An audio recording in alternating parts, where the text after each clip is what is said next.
mvuge ku ruhare rw'uburezi minota mikeya. Uruhare rw'uburezi cyane cyane iyitwaga Kaminuza Nkuru y'u Rwanda cyangwa amashuri makuru n'ayisumbuye. Kaminuza Nkuru y'u Rwanda nahoze ndeba yatashywe ku mugaragaro, yatangijwe ku mugaragaro ku itariki 3 z'ukwa 11 1963. Abenshi hano bari bataravuka, bandari bakuru, yewe nari mfite amezi 2. Hashize ukwezi kumwe gusa kaminuza itangiye, kwica byaratangiye, kwica abatutsi i Butare ku Gikongoro. Icyo gihe Padiri Paul Levesque wayoboraga Kaminuza Nkuru y'u Rwanda ari mu bagize ubutwari bwo gutanga amakuru, yari atarahamenya neza, ariko yabonye abatutsi bicwa, abwira intumwa z'umuryango utabara imbabare mpuzamahanga Croix Rouge zari zaje mu Rwanda mu kwezi kwa 2 1964, abasobanurira uburyo iyicwa ry'abatutsi ryagiye rikorwa n'uburyo bashaka amakuru. Yagize neza. Hanyuma nyuma y'imyaka 10, 1973, wabivuze uvuga Honorable Rwabuheza Kiasi, guhera ku itariki 15 z'ukwa 2 1973, ibyo ubugome, ubutindi abanyeshuri mwiganaga babakoreye mu mwaka w'1994, guhera muri iryo joro ryo ku itariki 15 z'ukwa 2 1973, nabwo babikoreye abatutsi bigaga muri kaminuza. Barabakubise, barabahonda. Icyo batakoze wenda ni ukubarimbura bose, ariko barabirukanye. Kandi mu ndirimbo bakoreshaga, Mugesera yabivuze avuga ati nta jenoside idategurwa, hanakoreshwa kandi ideoloji, ingengabitekerezo y'urwango.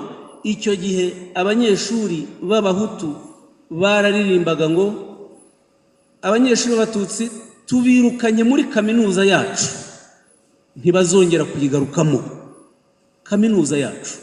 Nkuko Parimehutu ijya ku butegetsi yavuze ngo igihugu ni icy'agahutu. Uwo murongo rero kuvuga ko igihugu ari icy'agahutu gusa, nguwo umurongo wa jenoside, ideoloji ya jenoside yatumye ririmburwa ry'abatutsi rigerwaho rishoboka. Iyo tubivuze baratwibasira, kuko kuri badashaka kuko kuvugwa. Nibyo wavuze, nibyo koko ibyo navuze nibyo. Igihugu cyubakirwa ku mateka yacyo. Ushaka kwibagirwa amateka cyangwa kuyagoreka cyangwa ko atavugwa, atigirwaho, abashaka gukomeza kucyoreka. Abateguye jenoside rero n'abayikoze nabo bagisangira ibitekerezo, ntibashaka ko aya mateka avugwa kugira ngo responsabilité yabo ihishwe. Tugomba kuyagaragaza, ariko tutafite urwango nk'urwabo. Aho niho dutandukaniye. Nta rwango nk'urwabo kandi ntiruzaturanga. 1973 hari abarwanyije iyo politiki cyari kincitse, yari politiki ya leta, kuko guhera mu kwezi kwa Ukwakira 1972, Perezida Kayibanda yakoresheje inama ya guverinoma atanga umurongo ko bagomba gutandukanya, ni amagambo y'imvuga saa yanjye, gutandukanya icyatsi n'ururo. Avuga ko bagomba gutandukanya abatutsi n'abahutu, ko abatutsi rero bagomba kuvanwa mu mirimo no mu mashuri. Iyo disikuru ya Kayibanda amaze kwibwira abagize guverinoma, yanashyizeho komisiyo yo kubishyira mu bikorwa. Komite du Salut Public yatangiye icyo gihe mu kwezi kwa 10 1972, irakora. Yagiraga ibiro muri Presidence ya Repubulika, iyobowe n'umunyamabanga mukuru wayo muri Presidence ya Repubulika y'icyo gihe Elia Ntarikure, hakabamo umunyamabanga mukuru wa MDR Parimehutu Atanazi Mbarubukeye, hakabamo abantu bitwaga ba Niko Bamena Jean Damascene yakoraga muri Minisiteri y'Abakozi ba Leta. Mbega yashyizeho komisiyo y'abayobozi bakuru muri Presidence, abaministre barimo Minisitiri w'Ubutegetsi bw'igihugu, barimo w'abakozi ba Leta, nibo bagennye uko kumenesha abanyeshuri b'abatutsi mu mashuri no mu mirimo bigomba gukorwa. Hanyuma bashinga izo za Komite du Salut Public mu mashuri yose yisumbuye na kaminuza, zigahabwa amabwiriza na ba prefe n'abasirikare bayoboraga ingabo muri buri prefegitura. Uyu munsi iyo tariki rero 15 z'ukwa 2 bahawe gahunda yo gutangiza kwica no kwirukana abanyeshuri nguko uko babitangiye. Ibi ndiho ndabivuga mu rwego rwo gusobanura amateka, kugira ngo mwumve ko kwica abatutsi muri 1994 ntabwo byari intangiriro ahubwo wari umusozo. Niyo mpamvu banayitaga ngo ni imperuka, ni iherezo. 73 byarananditswe kinyamateka nimero 23 yo ku itariki 18 z'ukwa 9 1973. Iyo ni reference yanditse ko abatutsi birukanywe mu mashuri babarizwa hagati y'igihumbi na 600 n'ibihumbi 2,000. Ni benshi icyo gihe, ni benshi cyane. Hanyuma ibyo bimaze gukorwa, bamaze kwirukanwa mu mashuri guhera mu kwezi kwa 9 1973, ubwo Habyarimana yabyuririyeho akora kudeta. Ibyo simbigiyemo. Habyarimana akimara gukora kudeta, ijambo rya mbere yavuze, yatanze porogaramu politike igomba gukurikizwa. Ayitanga ku itariki ya mbere y'ukwa 8 1973. Muri porogaramu politike ageze ku burezi, dore uko yavuze. Ubundi wenda bisobanura kugira ngo mwumve impamvu abanyeshuri baje bakabica muri 1994 aho babivana mu bakuru bababanjirije. Dore rero discours politique Habyarimana kubirebana n'uburezi, ngo kwemererwa kwinjira mu mashuri yisumbuye na kaminuza bizajya bikurikiza ubwoko n'uturere. Vuze ko umukuru w'igihugu atanze gahunda y'uburezi ko kwinjira mu mashuri yisumbuye n'amakuru ntibisaba ubwenge, ntibisaba ubumenyi, hazajya hakurikiza ubwoko. Bwo no kuvuga ni ugutonesha abahutu, hanyuma abatutsi bajye babaha utwanya dusigaye. Ibyo rero Habyarimana amaze kubitangamo gahunda, abaminisitiri be bagiye muri za prefegitura. Habanza Minisitiri Kanyarengwe wari minisitiri w'ubutegetsi bw'igihugu n'imirimo ya leta, niko yitwaga, muri Nzeri 1973. Azenguruka buri prefegitura asobanura ko abanyeshuri n'abakozi birukanywe batagomba gusubira mu mirimo, ko kugira ngo basubire mu mirimo hagomba kuzajya hatangwa uburenganzira kuri buri wese. Ubwo turi mu kwa 9 1973. Nyuma y'ukwezi, mu kwezi kwa 10 1973, noneho uwayoboraga urwego rukuru rw'iperereza icyo gihe ari komanda Theoneste Rizinde yandika ibaruwa, ayandikira minisiteri ishinzwe abakozi ba leta n'iy'uburezi, abamenyesha ko kugira ngo abanyeshuri n'abakozi ba leta birukanwe mu mashuri n'abirukanwe mu mirimo, kugira ngo bashobore kugaruka mu mashuri no mu kazi, buri wese agomba kuba afite icyemezo cyatanzwe n'urwego rukuru rw'iperereza. Murabyumva ibyo?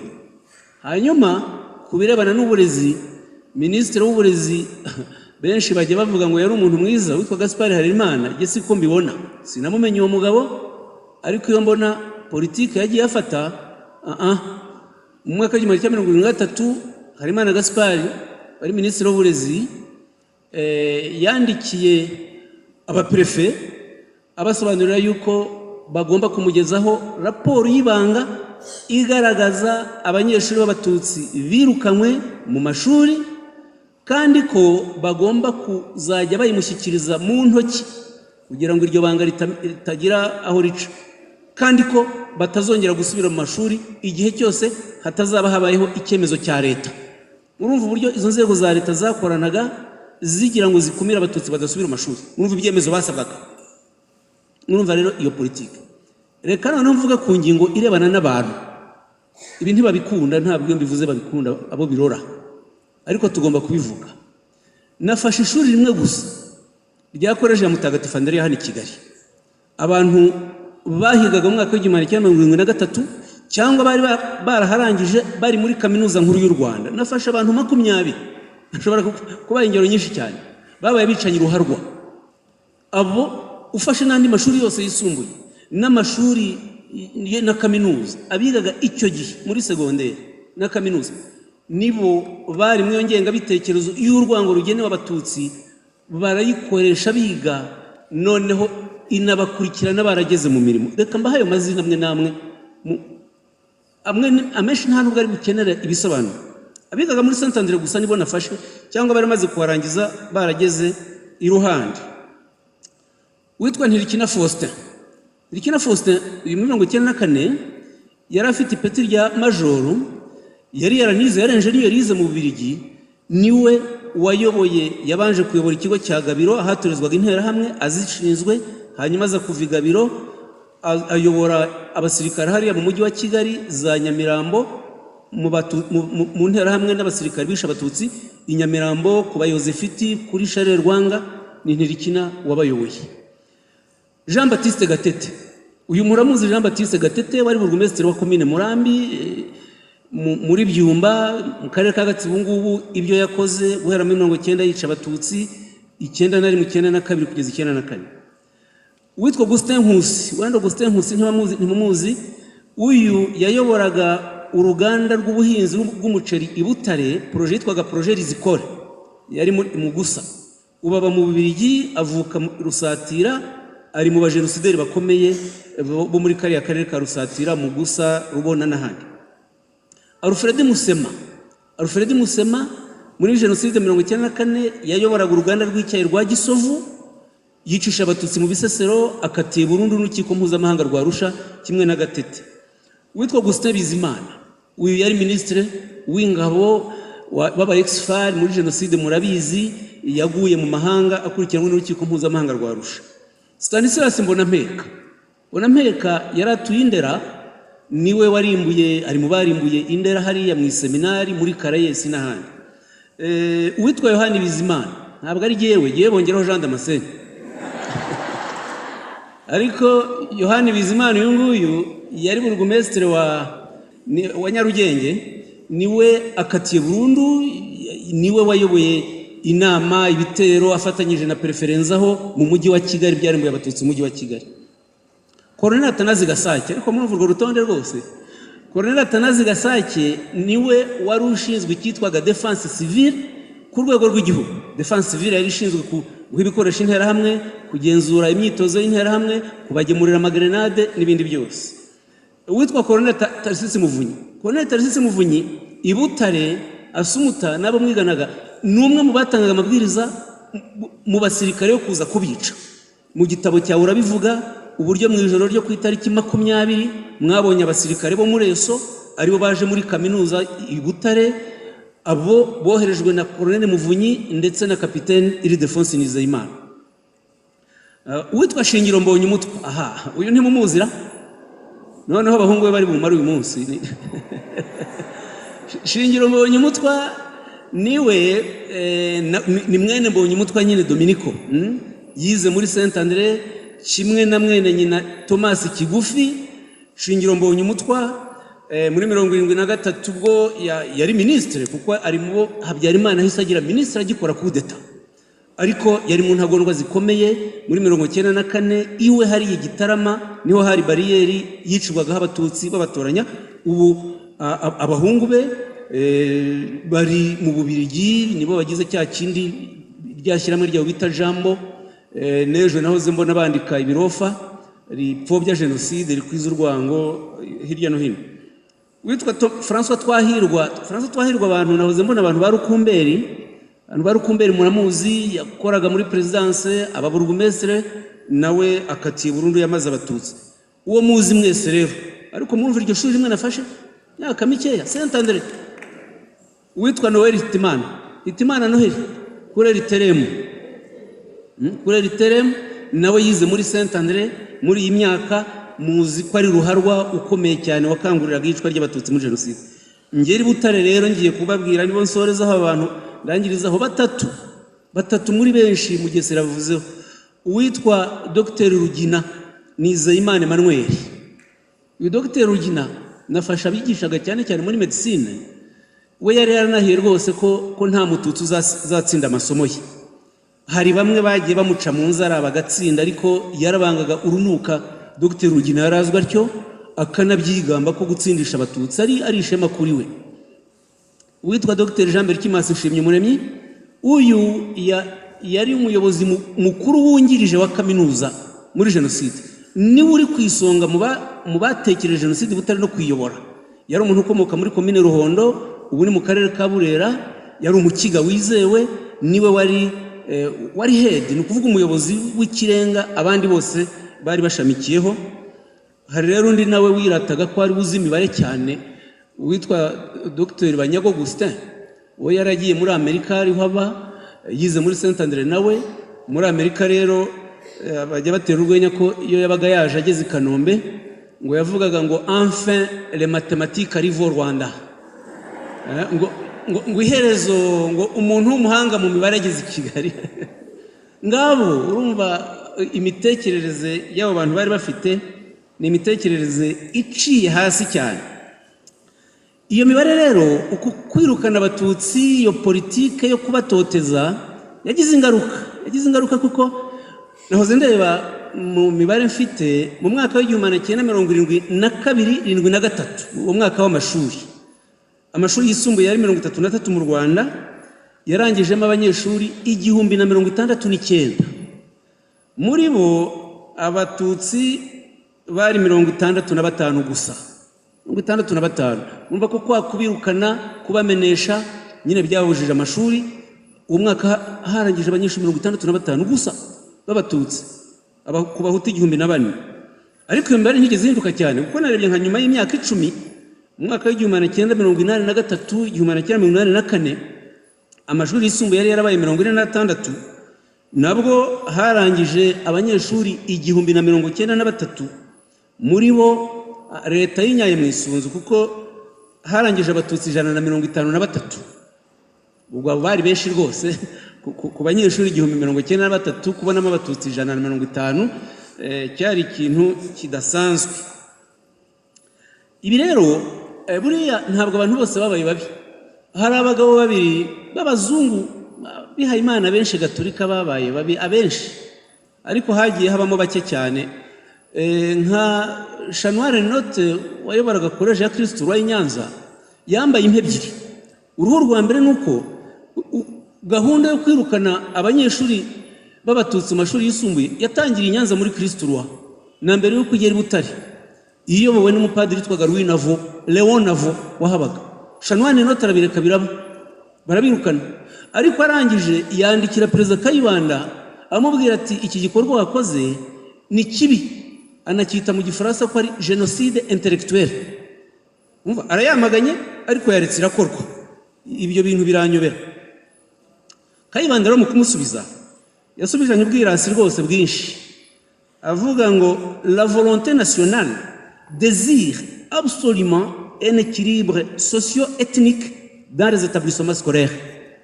Vuga ngo icyifuzo cy'igihugu ngo kirashaka byanze bikunze ku buryo budasubirwaho ko habaho iryo ringaniza ry'amoko mu bigo by'amashuri. Abajya bashidikanya rero kwitari gahunda ya leta se ubu bajya basoma bene ibingibi, ariko imbuga nkoranyambaga ziraborohereza, bajyaho bakamuka bagatukana, ariko nabaswa nta numwe igihe nashatse umuntu usubiza naramubuze, ariko bajyaho bakansebya bagahimba ibintu by'ibintazi. Baba bashaka ngo baca umuntu integere kare ashwi. Nawe rero rimwe hari igihe uzabona bakwibasira sumuta, iyo wanditse ugaragaza ukuri bararakara. Kuraje so kuhajeze ntibazagukanga abo bantu, nibo bagomba gutitira, nibo bagomba gutigita, ntabwo ari twebwe. Wapi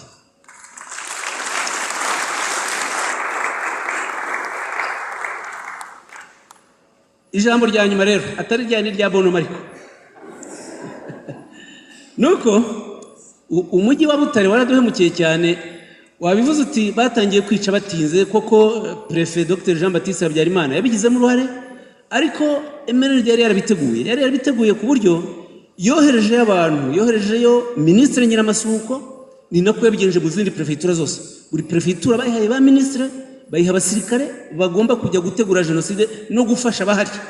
Ishimwe Nyine yababwiye ni wari ubishinzwe, bamuha Nyiramasuhuko Paulina kugira ngo amufashe gutegura kwica. Bamuha abandi badepite, witwa depite Baravuga, bamuha depite Mukarurangwa Bernadette. Mwumva Butare buri abagore bakoze ishyano. Abo rero baragenda bafatanya n'intagondwa zihari, bafatanya na Colonel Muvunyi, Kapiteni Nizeyimana, buriya Habyarimana bari baramugose Prefet adafite uko abigenza. Niyo mpamvu no kugira ngo bakore jenoside babanje kumukoraho no kumwica, bashyiraho Sylvain Sabimana afite iyo gahunda ku itariki 19 z'ukwa 4 kugira ngo akore jenoside. abaganga mu mujyi wa Butare niwo mujyi wari ufite abaganga benshi, abaganga nuvuga abadogiteri 33 n'abafasha b'abaganga abasystem médicaux n'abainfirmiers bose bateranyije bagera muri 47 mu mujyi wa Butare bakoze jenoside, bakatiwe barimo uwari umuyobozi warakurikiranwe witwa Dr Karemera Alphonse, niwe wari umuyobozi w'ibitaro bya kaminuza, ari nawe duwaye wa faculty ya medicine. Abarimu mwari mufite barimo Dr Sosthène Munyemana, amaze gukatirwa imyaka 24 gifungo mu Faransa, yari umwe mu barimu ba kaminuza bigishaga gynecologie. Hari Dr Rwamucyo Eugene araburana ubujurire ejo bundi, n'abandi. N'igihe ufashe umujyi wa Butare warakubititse kuko babandi bitwaga ko bize nibo babaye ku isonga ry'abawushenye.